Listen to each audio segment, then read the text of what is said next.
You're watching Newsday TV. Thanks for joining us. I'm Ken Bufa. A judge sentenced a Bloods gang member to 40 years in prison for a 2016 double murder near the Bayshore Long Island Railroad Station. Lameek Everett was convicted of racketeering, murder, and robbery. Police say Everett and a fellow Bloods member tried to rob 29-year-old David Arzu and 28-year-old Janelle Curella. When they refused, prosecutors say Everett shot and killed them. Victims' families were in the courtroom for the sentencing. And LI Votes 2024 Election Day is just over 2 weeks away, and we're hosting debates and one-on-ones with local candidates running for Congress and Senate.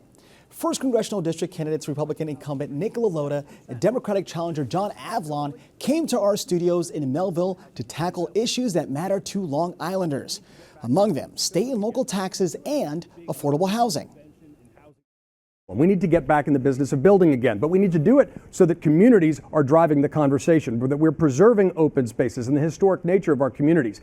One way we can do that is by looking at restoring and reviving the aging stock around strip malls, by creating incentives to build residential on top of commercial, creating pop-up communities that are perfect for starter homes and temporary workers, having good transportation and sewer networks, which is particularly an issue here in Suffolk County. We need a higher SALT deduction, we need more first-time homebuyer tax credits, and we need a lower income tax credit as well. That's how we can help make homes affordable here on Long Island. We're challenged. We're challenged with the highest tax rates of the entire nation here in New York State, the highest effective sales, property, income taxes. Since one-party rule in Albany in 2018, the price of cost of everything has gone up, especially real estate and taxes and everything associated with it. It's the reason so many people are leaving Long Island for what they view to be greener pastures.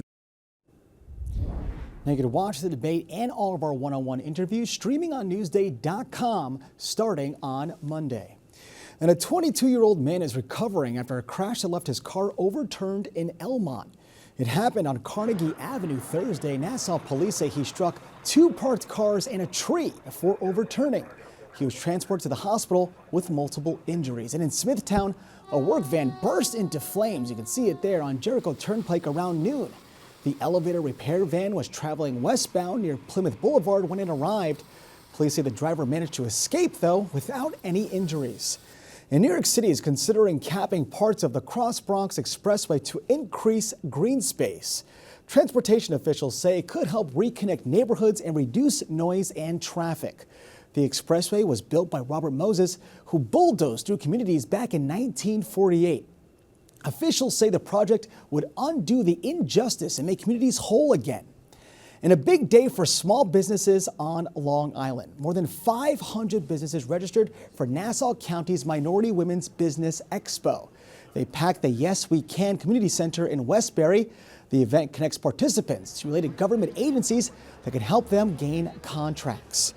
And starting next week, students in New York can apply to up to 5 state and city universities without paying an application fee. More than 130 colleges and universities are waiving fees for a second year. The offer could save families and students at least $250. Students have until November 3rd to apply to SUNY for free. An offer for CUNY students ends on November 15th. All right, get ready to shuck. Oyster Fest is returning to Oyster Bay this weekend. Lisa DiStefano has a preview. It's one of Long Island's biggest events. Preparation is underway here in Oyster Bay for Oyster Fest, which is now officially rebranded. This year, the festival that takes place here on the waterfront at Theodore Roosevelt Park is bigger and more fun-filled than ever before, with the town of Oyster Bay taking over. So how many people do you think you're going to bring in? We'll have over 150,000 people here. We have a system to manage moving people around. We have even improved the site plan so the lines will be shorter.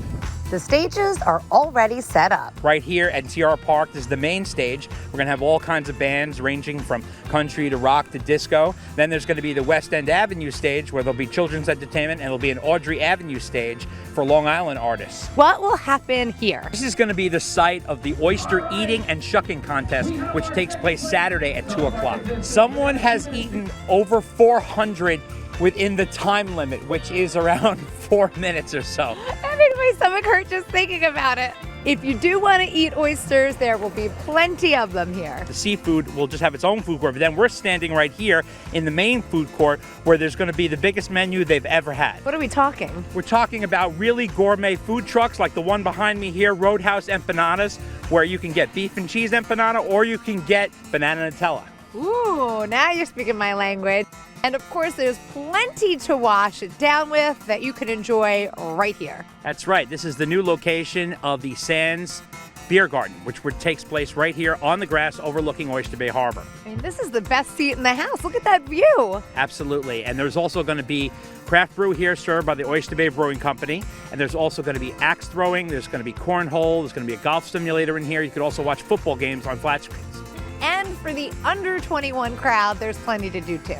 Absolutely. At Beekman Beach, there's going to be an entire carnival set up by Newton Shows where there'll be rides and games. And there'll be a pirate encampment set up by Kings of the Coast where you could search for a buried treasure. Ooh, that sounds like fun. It's going to be taking place October 19th and 20th from 11 a.m. to 6 p.m. I can't wait to see what the festival looks like It's here. going to be great. It's going to be a lot of people here. Now, to read more about Oyster Fest, go to Newsday.com, click Get More, below the Newsday TV video box. Feed Me is brought to you by PC Richard & Son.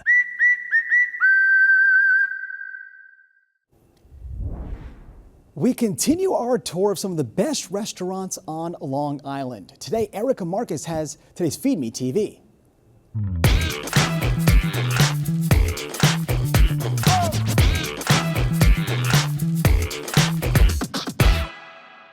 After 11 years of publishing a top 100, this year we decided to mix it up and present our top 50. Here are two restaurants that could not be more different, but I am excited equally about both of them. Now, the first one is Blackbird Kitchen in Wantagh. The two guys who opened it, brothers-in-law Chris Parada and Frank Ubriaco, were determined to do something really different. They put together an amazing bar program, terrific cocktails, and a really imaginative wine list. But meanwhile, in the kitchen, this tiny kitchen, Chris, with the help of like one dishwasher, started to cook amazing food. And the menu ranges from tuna crudo to one of the best cheeseburgers on Long Island to what is one of Long Island's best cacio e pepe, or what about the corn agnolotti? You probably need to book ahead because this place has become justifiably super popular. And now we come to Sichuan Garden in East Setauket. I remember back when there were no authentic Chinese restaurants on Long Island. Now you can get really good Sichuan food in a lot of places. So it's really something when I say that the best Sichuan food I've found is at Sichuan Garden. The menu is all photographed, so you have no problem figuring out what to eat. You must have the mapo tofu. This is the best mapo tofu I've ever had in my life. A dish that I sort of stumbled upon was yam noodles. You should also make sure that you get the stewed fish. This huge bowl of fish has big fat pieces of fish floating in it and whole Szechuan peppercorns and chilies, and it's just marvelous. This is a place you can just go to again and again and just keep exploring the menu. To see the full list, go to Newsday.com/top50. This is Erica Marcus for Newsday TV. I don't know about you, but it all looked good to me. Now, to see Newsday's complete list of the top 50 restaurants, go to Newsday.com, click Get More, below the Newsday TV video box.